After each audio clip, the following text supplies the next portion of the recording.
I stand at the window of the great house in the south of France as night falls, the night which is leading me to the most terrible morning of my life. This is the first sentence of James Baldwin's Giovanni's Room, and is the first and major hint about the narrator and his I guess an inner universe, an inner emotional state, because at the end of the scene we find out why this is the most terrible morning of his life. It's because something is about to happen to Giovanni. So it means that if something that is going to happen to Giovanni makes that morning the most terrible for the narrator, it means that he cares about this Giovanni person a lot. And this right away tells you how important Giovanni is to the narrator. I'm not going to do any spoilers or recap. I'm just going to talk about the emotions that I got from this book and the reading experience overall.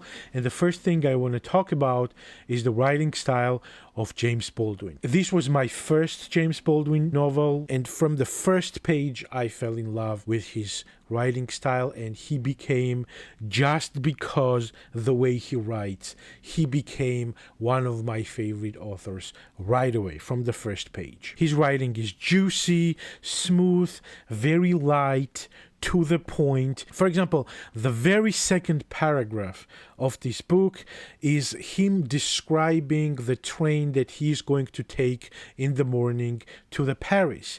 And he imagines what is going to happen on the train, what kind of people are going to be there, how they're going to behave. And it's very cinematic, very vivid. You can basically see the images of that people. And it's just short passage, short paragraph, which just describes this action, this busyness of the train and station, and gives you the idea of what kind of writer James Baldwin is. Overall, his descriptions are very picturesque, vivid, gets you right in the place, right away. Like, for example, I have been in Paris twice in my life as a tourist.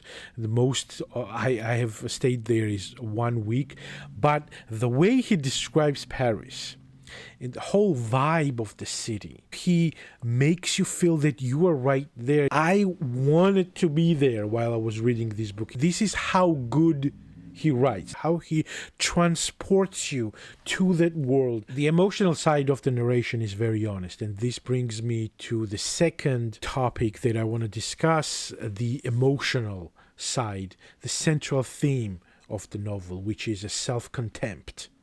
And that self-contempt and the emotional side is also very vivid. Even though it's an abstract, it's an emotions, it's very vivid. You can see, you can feel that voice from the narrator, this self-contempt, that's self-doubt, everything that is happening to him and why is it happening to him.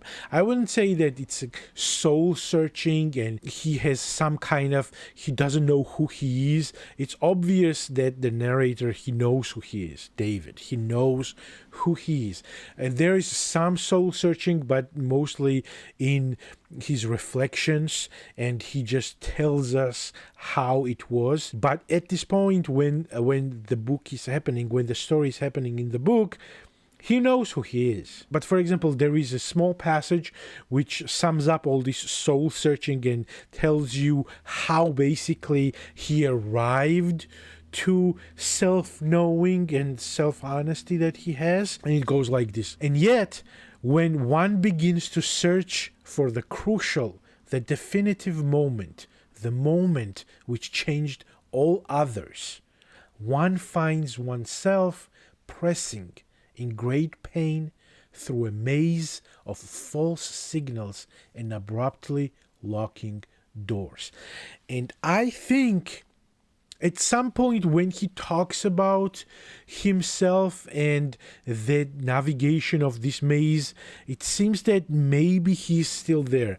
But in my opinion, from what I was reading and how he proceeds and has the relation with Giovanni and the other people who are around him, kind of gave me the feeling that he knows who he is.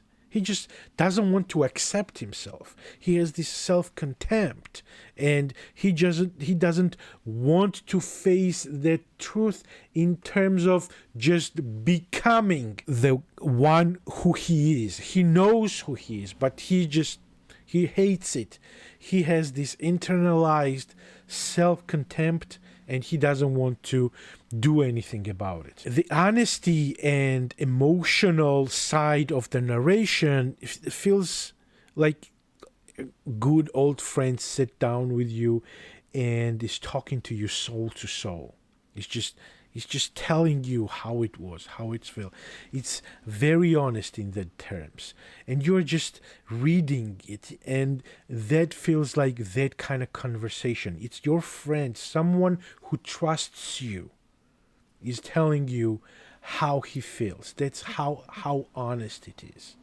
And then in this honesty, I saw that he knew who he was, and he just didn't want to accept it. At some point, he accepts it like brutally, I would say, emotional brutality in this case, of course, I mean, and there is some collateral damage there, but he knows who he is. So overall, in conclusion, I want to say that I absolutely loved James Baldwin, this book, and I will definitely going to read his other work. Thank you for watching. As you see, my content is not traditional book reviews, book recaps and everything. It's just a conversation and reflecting about the experience of the reading and the emotions that I got while I was reading it. I'm just sharing it with you. If you like this kind of content, please like, subscribe, and comment and tell me your emotions. How did you feel about this book?